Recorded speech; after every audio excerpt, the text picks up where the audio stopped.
Hello everyone, welcome to the today's lecture. In today's lecture, we are going to discuss about bright field microscopy. Okay, so what is bright field microscopy? Basically अगर यहाँ पर हम bright field microscopy को देखें तो यहाँ पर इसका वर्ड देखिए, जो नेम है इसका bright field. Okay, bright field का मतलब हो गया, फील्ड मतलब बैकग्राउंड, फील्ड मतलब हो गया हमारे पास में background. Okay, field means background. Okay, and bright means बहुत ही ज़्यादा उजाला जिसमें हो, उसको हम ब्राइट फील्ड बोलेंगे. ओके, तो यहाँ पर आप देखिए जनरली क्या होता है, बेसिकली ब्राइट फील्ड माइक्रोस्कोप में यहाँ पर जो ब्राइट फील्ड माइक्रोस्कोप है उसका जो बैकग्राउंड होता है वो कैसा होता है, ब्राइट होता है. ओके, वो कैसा होता है, ट्रांसपेरेंट होता है. और जो भी इमेजेस हम देख रहे हैं, लाइक जो भी स्पेसिमेन हमने लिया है वो स्पेसिमेन कलरफुल होता है. ओके, तो यहाँ पर क्या किया जाता है, स्पेसिमेन कलरफुल होता है और बैकग्राउंड ब्राइट होता है, इसीलिए इसका नाम ब्राइट फील्ड माइक्रोस्कोप है. ओके, तो जनरली जो भी हम कलरफुल इमेजेस लेते हैं, जैसे अब ये भी यहाँ पर आप देख रहे हैं, ये ब्लू कलर की इमेजेस आपको नज़र आ रही है स्पेसिमेन की. तो स्पेसिमेन जनरली ब्लू कलर का हो सकता है या फिर पिंक कलर या रेड कलर की हम स्टेन्स यूज़ करते हैं. तो यहाँ पर जो भी स्पेसिमेन होगा उसको हम स्टेन करेंगे. ओके, उसको हम क्या करेंगे, स्टेन करेंगे, जिससे कि हमें वो सारा विजुअलाइज हो जाए. Clear everyone? So this is about bright field microscope. Okay, so अब यहाँ पर आप देखिए क्या होता है कि अगर ब्राइट फील्ड माइक्रोस्कोप होगा तो यहाँ कुछ अलग अलग पोजीशंस बन सकती है. वो कौन सी पोजीशंस हो सकती हैं वो आप देखिए. सबसे पहले आप देखिए कि यहाँ पर जो है बैकग्राउंड, मैं आपको लिख रहा हूँ यहाँ बैकग्राउंड. ओके, और यहाँ पर और क्या हो गया, स्पेसिमेन. क्लियर? अब यहाँ बैकग्राउंड क्या हो सकता है, ट्रांसपेरेंट हो सकता है, ट्रांसपेरेंट हो सकता है. ओके, और दूसरा क्या ऑप्शन हमारे पास में है, कलर का ऑप्शन हमारे पास में है. तो अब देखिए क्या, अगर मैं बोलता हूँ कि ये ट्रांसपेरेंट है, बैकग्राउंड कैसा है, ट्रांसपेरेंट है, और स्पेसिमेन भी ट्रांसपेरेंट है, स्पेसिमेन भी क्या है, ट्रांसपेरेंट है, तो उस केस में फाइनल इमेज क्या हमें दिखेगी. ओके, सो यहाँ पर मैं आपको फाइनल इमेज लिख रहा हूँ कि फाइनल इमेज कैसा बनेगा, फाइनल इमेज. ओके, सो अगर दोनों ही ट्रांसपेरेंट है तो उस केस में फाइनल इमेज नहीं आपको विजुअलाइज होगी. अब अगर सेकंड केस की अगर हम बात करें, सेकंड केस में क्या है, बैकग्राउंड कलर है. ओके, बैकग्राउंड कलर है और स्पेसिमेन भी कलर्ड है. तो यहाँ भी क्या होगा, बैकग्राउंड कलर हो गया और स्पेसिमेन भी कलर्ड हो गया, तो यहाँ भी इमेज हमें नहीं दिखेगी. ओके, बट अगर हम थर्ड केस की बात करें, थर्ड अगर हम केस लेते हैं तो उस केस में क्या होगा, आप देखिए यहाँ पर क्या होगा, अगर बैकग्राउंड जो है वो ट्रांसपेरेंट है, बैकग्राउंड कैसा है, ट्रांसपेरेंट है, और स्पेसिमेन क्या है, कलर्ड है, स्पेसिमेन कैसा है, कलर्ड है, तो फाइनल इमेज कैसी बनेगी, फाइनल इमेज हमारे पास में बन जाएगी. ओके, तो फाइनल इमेज क्या हो जाएगा, बन जाएगी. अब दूसरा ऑप्शन हम लेते हैं, दूसरा ऑप्शन और क्या है, अगर हमारा जो स्पेसिमेन है वो स्पेसिमेन कैसा है, लाइव है, वो स्पेसिमेन कैसा है, लाइव सेल है. Okay, this is live cell. अब लाइव सेल कैसी हो सकती है, या तो ट्रांसपेरेंट हो सकती है या फिर कलरफुल हो सकती है. तो सपोज करिए यहाँ पर जो आपकी लाइव सेल है वो कैसी है, ट्रांसपेरेंट है. ओके, और बैकग्राउंड भी हमारा कैसा है, ट्रांसपेरेंट. तो फाइनल इमेज यहाँ पर आप देखिए, फाइनल इमेज क्या होगा. ओके, सो यहाँ पर आप देखिए फाइनल इमेज क्या होगा. अभी हम 2 पॉइंट की बात करें, आप इन दोनों पॉइंट्स को ढक दीजिए. ओके, अब फर्स्ट बैकग्राउंड पर ध्यान दीजिए और लाइव सेल पर ध्यान दीजिए. तो क्या होगा, दोनों ही ट्रांसपेरेंट है तो उस केस में क्या होगा, इमेज नहीं बनेगी.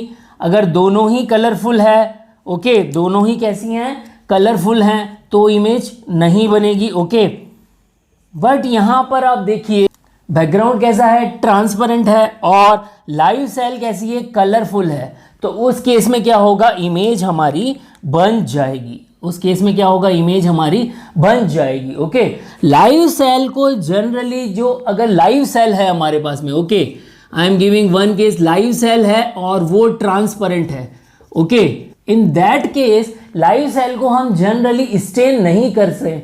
क्यों? क्योंकि उसका एक रीज़न है कि लाइव सेल को अगर आप स्टेन करोगे तो हो सकता है लाइव सेल स्टेन की केमिकल्स की वजह से डेड हो जाए. ओके, तो इस केस में वहां पर हम उसको ट्रांसपेरेंट ही रखते हैं। अगर हम बात करें लाइव सेल ऑलरेडी कलरफुल है, जैसा कि मैंने यहां पर कहा, तो लाइव सेल अगर कलरफुल है तो उसको हम देख सकते हैं। बट अगर मैं डेड सेल की बात करूं, ओके, अगर मैं किस सेल की बात करूं, डेड सेल की मैं बात करूं, ओके, सो डेड सेल के केस में क्या होगा, अगर बैकग्राउंड ट्रांसपेरेंट है और इमेज जो है वो भी ट्रांसपेरेंट है, इमेज भी कैसी है, ट्रांसपेरेंट है, ओके, तो अब यहां पर जो फाइनल इमेज है वो क्या होगी, background transparent and dead cell है वो ट्रांसपेरेंट हो गई, तो यहाँ पर फाइनल इमेज नहीं बनेगी। अब अगर हम बात करें कि यहाँ पर बैकग्राउंड कलरफुल है और डेड सेल भी कलरफुल है, तो यहाँ पर इमेज नहीं बनेगी, ओके, और अगर बैकग्राउंड ट्रांसपेरेंट है और डेड सेल कलरफुल है तो इमेज बन जाएगी, ओके ओके। सो इस कंसेप्ट से हम क्या समझे कि बेसिकली अगर कोई भी सेल, डेड सेल भी अगर ट्रांसपेरेंट है तो उसको चेक करने के लिए हमें डेड सेल को क्या करना पड़ेगा, डेड सेल हमारे पास में है तो अगर वो ट्रांसपेरेंट है और उसको हम देखना चाहते हैं तो उसको हमें क्या, किस में कन्वर्ट करना पड़ेगा, कलर्ड सेल में कन्वर्ट करना पड़ेगा, ओके, उसको कलर्ड बनाना पड़ेगा। तो कलर्ड बनाने के लिए हम क्या करते हैं, generally we are using staining, what we are using, staining, okay, तो सेल को कलरफुल बनाने के लिए क्या किया जाता है, स्टेनिंग की जाती है। तो यहाँ पर कौन कौन सी स्टेनिंग हम जनरली करते हैं वो आप देखिए, जनरली मिथाइलिन ब्लू को हम लेते हैं, ओके, जनरली सेल न्यूक्लियाई जो होते हैं उसके लिए हम इसको यूज करते हैं, क्लियर। इसके अलावा ग्राम स्टेनिंग यूज की, okay, gram staining generally bacteria के लिए हम यूज करते हैं, okay, clear everyone. As well as we also using carbol fuchsin, okay, carbol fuchsin को यूज किया जाता है। So these are some stain जो कि अलग अलग सेल्स होती हैं, अलग अलग लिविंग ऑर्गेनिज्म होते हैं, उनके लिए स्पेसिफिक तरह के स्टेन को यूज किया जाता है, ओके। सो यहाँ पर आप देखिए जनरली हम स्टेन क्यों कर रहे हैं, ओके, एक कंसेप्ट तो आपको समझ में आ गया कि हमें स्टेन करना पड़ेगा, बट उसके पीछे बेसिकली रे ऑप्टिक्स का क्या कंसेप्ट है, ओके, क्योंकि एक लाइट, एक दोनों ट्रांसपेरेंट होंगे तो हमें नहीं दिखेगा। तो यहाँ पर रीज़न क्या हो गया, मैं आप लोगों के लिए एक सिंपल सा एक डायग्राम बना रहा हूँ, ओके। तो यहाँ पर आप देखिए बेसिकली द फर्स्ट सेल जो है, फर्स्ट एंड सेकंड सेल, ये बिल्कुल ब्राइट सेल है, okay, this is bright cell, okay. तो यहाँ बैकग्राउंड है, यहाँ पर कोई भी स्पेसिमेन हमने नहीं रखा है। अब यहाँ पर हम देखिए, यहाँ पर हमने एक स्पेसिमेन रखा है, okay, so this is the specimen, clear. अब यहाँ पर अगर आप लाइट पास करेंगे, ओके, अगर यहाँ हम लाइट पास करेंगे तो क्या होगा, दो तरह की लाइट्स हमें नज़र आएंगी, ओके, अगर हम लाइट पास कर रहे हैं यहाँ पर तो दो तरह से होगा, वन, जो एक वो लाइट होगी जो ब्राइट फील्ड से ट्रांसफर होगी और एक दूसरी लाइट वो होगी जो कि स्पेसिमेन से ट्रांसफर होगी, ओके। सो दो तरह से आपके पास में लाइट होंगी, one is non diffracted light, okay, and another one is diffracted light. So this is A position and another B position is what, diffracted light. So diffracted light किससे मिलेगी हमें, यहाँ जो हमारा ऑब्जेक्ट है इससे डिफ्रैक्टेड लाइट मिलेगी, okay, clear everyone. सो यहाँ पर जनरली अगर ट्रांसपेरेंट अगर होता है तो वहाँ पर क्या, अगर वो कलर नहीं होगी तो यहाँ पर जो भी लाइट इससे पास होगी उसको एब्जॉर्प्शन नहीं होगा, ओके, उसका क्या नहीं होगा, एब्जॉर्प्शन नहीं होगा। और अगर एब्जॉर्प्शन नहीं होगा तो यहाँ पर क्योंकि हम वाइट लाइट यूज कर रहे हैं तो वाइट लाइट जब इससे पास होगी और अगर कलरफुल नहीं होगी तो एब्जॉर्प्शन नहीं होगा, और अगर एब्जॉर्प्शन नहीं होगा तो यहाँ पर डिफ्रैक्शन नहीं होगा, और डिफ्रैक्शन नहीं होगा तो हमें जो भी स्पेसिमेन हमने रखा है वो विजुअलाइज नहीं होगा, okay. So this is the basic concept, clear everyone. Now अगर आप यहाँ पर देखिए जो ब्राइट फील्ड है माइक्रोस्कोप है, सो ब्राइट फील्ड माइक्रोस्कोप की अगर हम रे डायग्राम देखें तो बेसिकली आप यहाँ पर देखिए, this is our light source, this is our light source, okay, this is light source, clear. अगर लाइट सोर्स जो है, इस लाइट सोर्स से आप देखिए कि किस तरह से, और ये हमारा क्या हो गया, condenser, and this is what, specimen, okay, and this is objective lens and this is eyepiece, okay. So यहाँ पर देखिए, यहाँ जो है क्या होगा बेसिकली, देखिए यहाँ पर ये लाइट यहाँ से पास हो गई, okay, and then this is moving in this direction. Now ये स्पेसिमेन है, ये स्पेसिमेन के पास में जाएगी. Okay, so now this is moving in this direction. Okay, अब स्पेसिमेन से ये ऑब्जेक्टिव की तरफ जा रही है. Okay, so now it is going in this direction. Clear? Objective lens पे गई, ऑब्जेक्टिव लेंस से further it is moving on the eyepiece. Okay, इस तरह से मूव करेगी. ओके, और आई पीस पे गई, आई पीस पे जाने के बाद में इस तरह से मूव करके, और ये बैकग्राउंड में हमारे पास में क्या होगा, इमेज बनेगी. Okay, so this here we have our eyes. So यहाँ पर हमारी क्या हो जाएगी, इमेज बनेगी. Clear everyone? So this is about the bright field microscope. ये ब्राइट फील्ड माइक्रोस्कोप का एक हमारा रे डायग्राम हो गया. अब यहाँ पर देखिए इसके क्या क्या एडवांटेजेस और डिसएडवांटेजेस हैं. ओके, सो अगर हम एडवांटेजेस की बात करें, व्हाट आर द एडवांटेजेस. सो यहाँ पर देखिए क्या एडवांटेजेस हैं.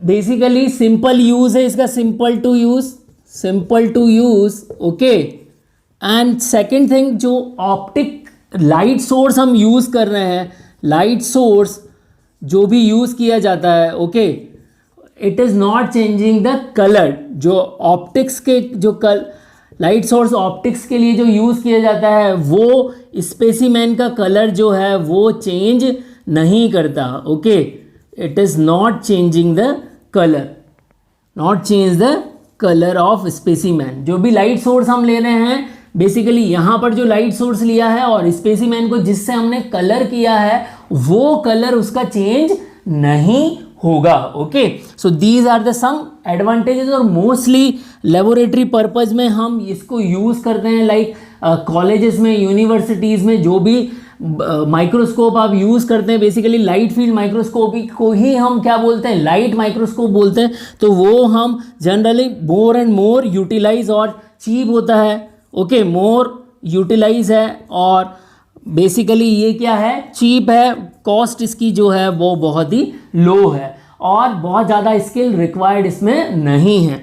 अगर हम इसके डिसएडवांटेजेस देखें कि क्या इसके डिसएडवांटेजेस हैं. ओके, अगर आप डिसएडवांटेजेस की बात करो तो यहाँ पर जनरली क्या करना पड़ता है, basically we require what, staining required. We require what, staining जो है वो रिक्वायर्ड होती है. तो बेसिकली स्टेनिंग की ज़रूरत होती है. ओके, एंड सेकेंड पॉइंट जो हमारा, दैट इज मैग्निफिकेशन. जो है मैग्निफिकेशन जो है बेसिकली वो 1300x to 1500x है. Okay, 1500x. Okay, so basically 1300x के बाद में अगर हम 1500x तक जाते हैं तो इमेजेस थोड़ी सी क्या होने लग जाती हैं, ब्लर होने लग जाती हैं. Okay, so this is another disadvantage. Further और अगर हम इसके डिसएडवांटेज की बात करें तो यहाँ पर आप देखिए इसका जो रिजोल्यूशन है, रिजोल्यूशन जो है बेसिकली वो लेस है. Resolution is somewhat less. Okay, as well as little bit less contrast. And fourth point is less contrast.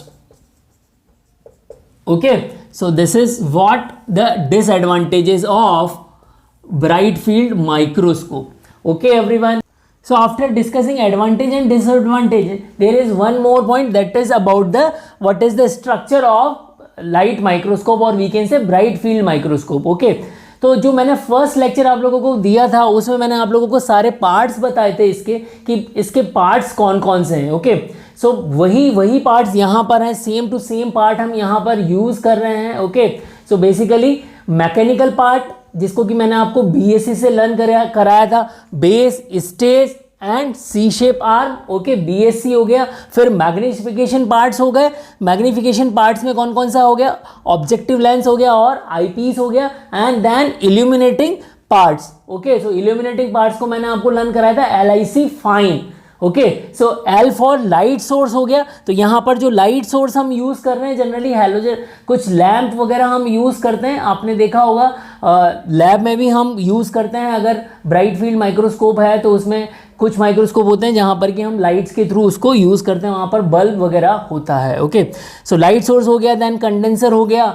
Okay, and iris diaphragm इसमें होता ही है. Okay, so these are illuminating source. So this is about the structure of bright field microscope. Okay, so this is how we discuss about the bright field microscope. इस lecture में हमने bright field microscope का concept को समझा, okay, कि कैसी positions होगी तब हमें इमेज मिलेगी। तो यहाँ पर आप ध्यान दीजिए, ये जो भी मैंने आप लोगों को चार्ट के थ्रू बताया, तो इस पर CSIR, GPAT और जो भी कॉम्पिटिटिव एग्जामिनेशन है वहाँ पर क्वेश्चंस पूछे जाते हैं। ओके, सो इस चीज़ को आप याद रखिए। Clear everyone? अब यहाँ पर आप देखिए, यहाँ पर मैंने आप लोगों के साथ में क्वेश्चंस डिस्कस किए। Hello everyone, now it's time for question round. Question number 1. Bright field microscope is also known as A. Dark field microscope, B. Light microscope, C. Phase contrast microscope, and D. All of these. Question number 2. True about bright field microscope. A. Background remain transparent, B. Specimen remain colorful, C. Both of these, and D. None of these. Question number 3. To visualize the colorful live cell in bright field microscope, which process is required? A. Live cell should not stain, B. Live cell should stain, C. Both of these, and D. None of these. Question number 4. Advantage of bright field microscope is A. Simple to use, B. It is cheap, C. Light source do not change the color of specimen, and D. All of these. Question number 5. Disadvantage of bright field microscope is A. Staining required mostly, B. Low resolving power, C. Both of these, and D. None of these. So I already discussed all the points related to these questions in my lecture. So go through with the lecture and answer in comment box. In questions का answer आप comment box में लिखें और video को like करें और channel को subscribe करें।